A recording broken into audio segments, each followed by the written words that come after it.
I went and saw Eddington the other day. Nice. Speaking of Israel, Nice, man. Good use of time and money. it was pretty good. Yeah? I know you hated Beau is Afraid. I don't hate that movie. I hate the annoying Jew who made it. Well,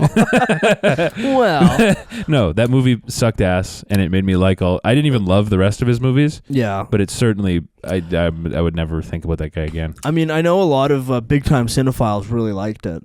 Well, those are always smart, cool, socially functional, well-adjusted, not ripped adult men. And I thought the first hour was pretty good, and the following 2 hours were rather bad. Hey, yo. Pause. Did you just insinuate it is 3 hours long? I'm pretty sure it's 3 hours long. Man, what the y'all doing? Why are you making that movie 3 hours long? I'm trying to watch Tron. I'm finna watch Tron with Jeff Bridges. But I thought the homeless bum orgy in his apartment and the horrible Chaz zone city he lived in, I thought that part was pretty good. But that's about 5% of a... I think it was the first hour. Nah, man. Okay. Well, I know by the end of it, I was desperate for it to be over. Yeah. And I specifically had the thought in my mind that I'm not Jewish enough to enjoy this movie. Yeah. But the first little bit was okay. I do not care. The first little bit could have been sick. Yeah. Could have been. It could have been a fucking Tony Hawk half pipe compilation. Could have been Bam Margera CKY shit. It could have been sick. Yeah. And if the rest of the movie was what it was, it is Jay whining, and I do not care. Yeah. Well, it was Jewish Lord of the Rings. I know. Yeah. I am extremely aware of that. But Eddington's about COVID, right? yeah. Nice. And it was okay. I have some quibbles, perhaps. I'll give him props though, because he actually made a movie set in the modern time, which we and others have discussed. Nobody does anymore. Well, modern as in 5 years ago. Well, yeah. Yeah, but I mean, most people aren't even doing that. True. Yeah. Fair. Yeah. Most big directors now, they'll be it's set in the 80s or the 70s or ambiguous. Yeah. So it was, set in the modern era. But man, the first bit where it was them doing all the COVID shit. I wonder if we're allowed to talk about COVID now. I think so. Because that's the only time YouTube has ever fully pulled our videos. Nuked us, yeah. It's for which was it wasn't even that. It was a funny story. Yeah, both times. Yeah. We weren't even saying anything. But it's the only 2 times it's happened. It's both been over that. Yeah. And also the hardest the Canadian criminal justice system has ever been is when they're going after convoy guys. Oh yeah. Maybe hit that on a little the Patreon bit or something. Yeah. It's getting a little ugly out here. But the part, the beginning part where it's sort of COVID has hit. Yeah. It's in a movie now. We can talk about it. You're talking about a movie. Yeah. Yeah. But and it's got the people doing you have to stand 6 feet away and you got to put your mask on, and then Black Lives Matter happens, and it's got all these screaming awful college kids.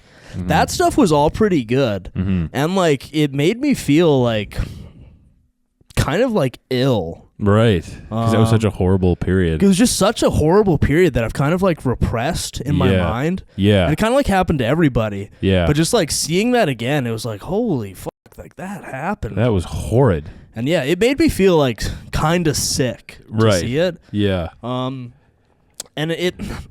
so that I'll give him a shout out for. Yeah. I'll shout him out for his seething contempt of homeless people. That is true. Yeah. That was apparent in Beau is Afraid as well. Yeah. That he despises homeless people. You got to give him some props for that. Which is another one of our points. Because this one, I mean, I'm going to do some spoilers.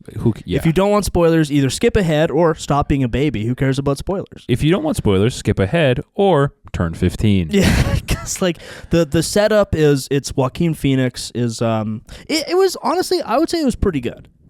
I will not watch it. It's all good, man. Okay, so whatever. I'll just run through it. Then. Yeah. Joaquin Phoenix is the sheriff, and I kind of knew he was in it, but I'd forgotten. So when Pedro Pascal reveals himself by removing his COVID mask. I was kind of like, oh boy. But he's playing the F slur mayor of the town. Right. Which, as a side note, I really like saying F slur and T slur. It feels significantly more disrespectful. Feels than just so saying bad. the Yeah, word. he's a total guy's an F slur, dude. You talk like an F slur and your shit's all R worded. It feels way worse. Yeah. But yeah, he plays like the F slur libtard mayor of some little town, who's like, doing all the COVID shit.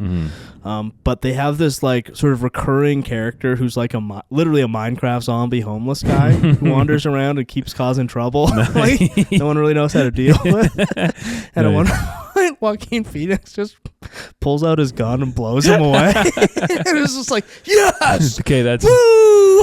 I like that. That's good. Yeah. I mean, it had a fair bit of good stuff.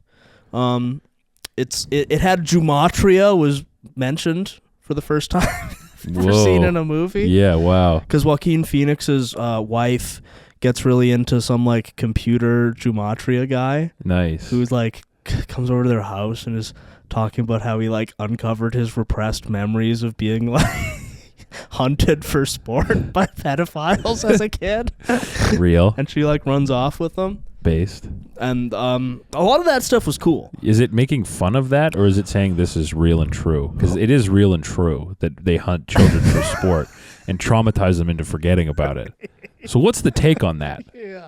Yeah, it's real and true. Is that the tone in the movie? Perhaps not. I will not be watching this picture. What, you're making fun of Gematria, guys? I'm finna watch Five Nights at Freddy's instead. A real based film. But that stuff was all good. Seeing like Black Lives Matter protests recreated was sort of nightmarish. Oh, wow. They weren't using like news footage or something? No, they have like it's sort of fun. There's these two kids, one of whom is like the mayor, the F slur mayor's F slur son, his F slur M slur son. Wait, what's the M slur? Mexican.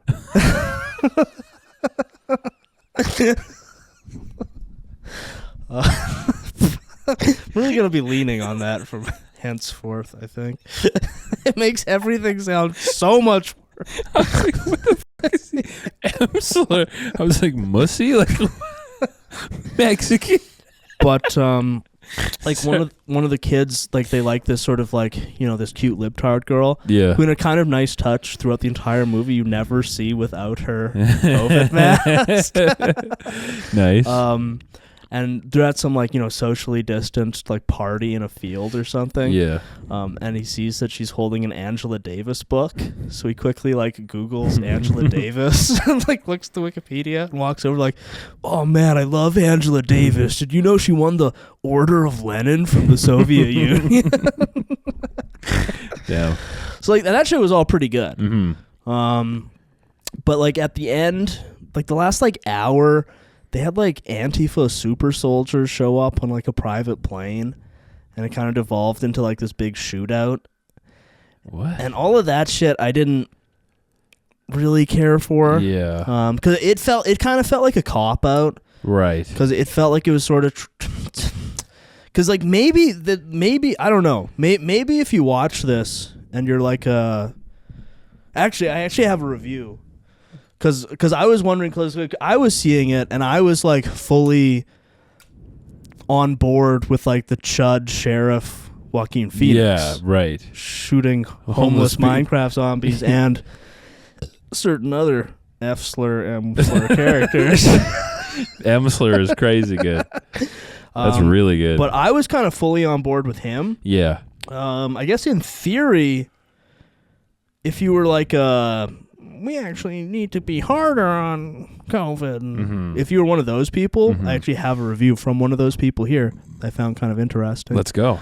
I guess you could perceive the whole movie kind of differently. Right. But it to me, it really seemed like it was like, man, all this like shit was insane and awful. But then when it busted out the Antifa super soldiers showing up, it kind of like muddled everything. Yeah. So like, what are we doing here? Yeah. Ari, Bubby, what are we doing here? What's going on here? I miss when you were making movies about black children raping their dad. Yeah. Right. What's going on here, Ari? The messaging is getting a little mixed. You used to be so clean and efficient with your messaging. Back when you were making movies about a black teenager raping his dad. Yeah. I'm definitely more pro Ari than some on the podcast. Well, I thought Midsommar was pretty good. Well, one could easily early life check both of us and figure out why we land the way we do on Mr. Astor and his films. Actually, you could not early life check me and find that out. Actually, if you ran the early life check, that would not come back. That would never happen. Yeah, it wouldn't happen. They didn't. I'm too sneaky for that. I've hidden it very well. Except for when I've mentioned it on the podcast. Except for when I told my friends on the internet. Yeah. In confidence. Yeah, as a secret. So this is I forgot the name. They have some name like Muggle Dargash or something. Muggle? I think it's Muggle Dargash, and they're like some New York Times. I'm not quite... Some blank slur. I think we forgot to... This is just a side note, but when we were in our Harry Potter arc... Which was based. Mm-hmm. I think we forgot to commend JK for coming up with such a good slur for not wizard people. Muggle. Muggle's awesome. Yeah. She understood that you have to have 2 of the G for the slur to really hit. Yeah. If it was like Mujal, nobody would care. That's the problem with movies now, is the slurs for like the alien race are so stupid. You know? Like if you were to watch like some new sci-fi shit or like the new Dragon Age game or something, yeah, they'd be like, get that fucking Gazorks out of here. And it's like, nah, that's not what it would be called. Slurs are guttural. Every good slur is like guttural. Yeah, slurs do typically have really good mouthfeel. Like umami. Fag. Yeah. The other one. Certain other ones. The main one. You know, or honestly, the only one you're not allowed to say anymore. Yeah. Maybe that and like maybe the K slur. Yeah. Also great mouthfeel. Really good mouthfeel. But 2 Ks. Having 2 of a letter. Gook. 2 True. of a letter. Yeah. Retard doesn't. No. But it's like cadence is good. Literally anyone can. It's in the movie has retard in it. Yeah. In a relatively good scene where it's like the same kid who like Googled Angela Davis like gets really into Black Lives Matter because the girl who's like a lot of it's like people staring at their phones and shit, and her name's like Sarah _ Bernie or bust. But he gets really into it, so he's at home telling his parents about why he's a white abolitionist now. Oh my god. And his dad's just like, are you retarded? You're white. Nice. But this person, Mughal Darvash, Mogadishu, in the I think this is from the New York Times. But they had the other perspective on this, I guess. One of the things that the movie really mocks, I don't know mocks, but you know, its biggest laughs are both about pandemic related, and also then Black Lives Matter comes in and making fun of young white people interrogating their whiteness. It's cheap. It's just really cheap. There's nothing at stake for him. We can talk all we want about how he makes a movie and he gets the kind of performances he gets, but he's not a great enough filmmaker to make up for the vacuousness of his ideas. I was really offended by it. It's really interesting. The movie is so dated. In this moment in time and what is happening in the United States, the movie is profoundly dated. He seems to kind of miss it's not about power. It's not about structures of power. It's about individuals and how they're reacting to these forces. There's just all these little tells. Like Joaquin Phoenix's enemy in the town is the mayor played by Pedro Pascal. You could say, wow, the white guy and the Latino guy. Oh, how interesting. Joaquin Phoenix lives in a very depressing, borderline squalid house with his depressing wife and her depressing hair. And Pedro Pascal's mayor lives in a really nice, bright house. It's very bourgeois, and he has this really ostentatious big opera book on his coffee table. And I was just like, fuck you, Ari Aster. Really, seriously, it's so easy to mock these things, but people are still dying from COVID. What? Whoa. Yeah. We may no longer be in a pandemic. My husband and I lost a relative. I think just the sentence "people are still dying from COVID" is an extremely heavy sentence, but not in the way this lady meant. There's a lot of like implications if you're in 2025 being like people are still dying. Like just that on its own as a sentence, people are still dying of COVID. Saying that right now. Yeah. Is like you hear that you're like, whoa. Well, I think I haven't really been checking up with them, but like I know up until relatively recently there's still I think there are people who for the rest of their lives are going to be like doing COVID shit. Mm-hmm. I see them sometimes. You'll see someone driving with a mask on. Maybe we should check out well that's basically that was kind of what I was getting for was that line. That's crazy. And then I think it ends with something like people should be interrogating their whiteness. Oh my God. I'm not interrogating anything. I think I deleted the picture. The only thing I'm interrogating is probably your little brother after he steals shit out of my car. Yeah. But it really did it just reminded me of how like fucked up COVID was. Mm-hmm. And that was just like a multi-year thing. Yeah. That we all did and now are all just like everyone forgot. Just pretending we don't remember. Yeah. Yeah. And I kind of would have preferred perhaps if the movie was a little bit like harsher on like the libtards who did that to everyone. Right. Because it was like, okay, wow, zero COVID community is still going. Interesting. We cannot look into that on the free episode.